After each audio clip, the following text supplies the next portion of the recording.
નમસ્કાર, આપ જોઈ રહ્યા છો સ્પાર્ક ટુડે ન્યૂઝ। સંખેડા તાલુકાના બહાદરપુર ગામ ખાતે હિન્દુ સમાજમાં ભારે રોષ જોવા મળી રહ્યો છે। આતંકવાદી હુમલાને સખત શબ્દોમાં વખોડી કાઢી કાળી પટ્ટી બાંધીને તેઓ દ્વારા વિરોધ વ્યક્ત કરવામાં આવ્યો। જમ્મુ કાશ્મીરના પહેલગામમાં જે આતંકવાદી હુમલો થયો, જેમાં નિર્દોષ પર્યટકોની હત્યા કરી નાખવામાં આવી, એ તમામ શહીદોને બહાદરપુર ગામના હિન્દુ સંગઠનો દ્વારા, બજાર સમિતિના સભ્યો દ્વારા, મુસ્લિમ સમાજ અને ગામના લોકો દ્વારા શ્રદ્ધાંજલિ અર્પણ કરવામાં આવી।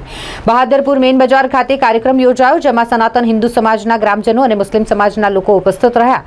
આતંકી હુમલામાં હિન્દુ પર્યટકોની જે હત્યા છે તેને સખત શબ્દોમાં વખોડી કાઢી અને આ મામલે રોષ વ્યક્ત કર્યો હતો। આવું કૃત્ય કરનારા આતંકવાદીઓને કડકમાં કડક સજા થાય તેવી માંગ કરી હતી।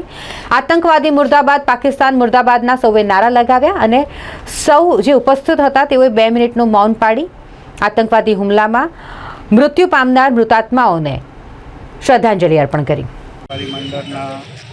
બધા સભ્યો ભેગા થઈ અને આતંકવાદી વિરોધની જે પ્રવૃત્તિઓ ચાલે છે એના વિરોધમાં અમે લોકો ભેગા થયા છે। બીજું કે આતંકવાદનો કોઈ ધર્મ હોતો નથી અને જ્યારે કુદરત પેદા કરે છે તો કોઈ હિન્દુ મુસલમાન થઈને પેદા કરતો નથી। દરેકને ખાવાનું આપે છે, દરેકને જીવવાનો અધિકાર છે। કોઈ પણ દેશ આવી અમે એની નિંદા કરીએ છીએ કે આવી ઘટના બને તો આતંકવાદના વિરુદ્ધમાં અમે બધા ઊભા છીએ। હું બહાદરપુર તરફથી એક મેસેજ આપવા માગું છું કે આ કાયમ માટેની આ તકલીફ છે, બરાબર। હવે આ રીતે નિર્દોષોની હત્યા કરીને એ આપણી શાંતિને ડોળવા માગે છે, પણ આપણે એમને માટે કાયમ માટેની શાંતિ કરી નાખીએ એવી મેં ગૃહમંત્રીને વિનંતી કરું છું।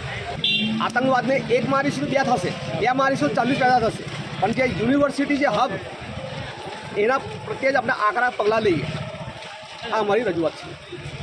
જય હિન્દ।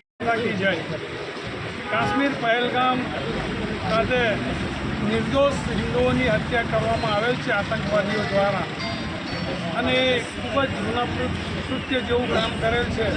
તેના સંદર્ભમાં આ જો બહાદરપુર ગામના વેપારીઓ, તમામ કોમના વેપારીઓ અને તમામ જાતિઓના વ્યક્તિઓ ભેગા થઈ અને સદર કૃત્યને વખોડેલ છે અને આ અંગેનો મામલતદારશ્રી તેમજ કલેક્ટરશ્રીને પણ આવેદનપત્ર પહોંચાડવામાં આવેલ છે અને આ જે કૃત્ય થયું છે એની ઘોર નિંદા અમે બહાદરપુર ગામના વેપારીઓ કરી રહ્યા છે।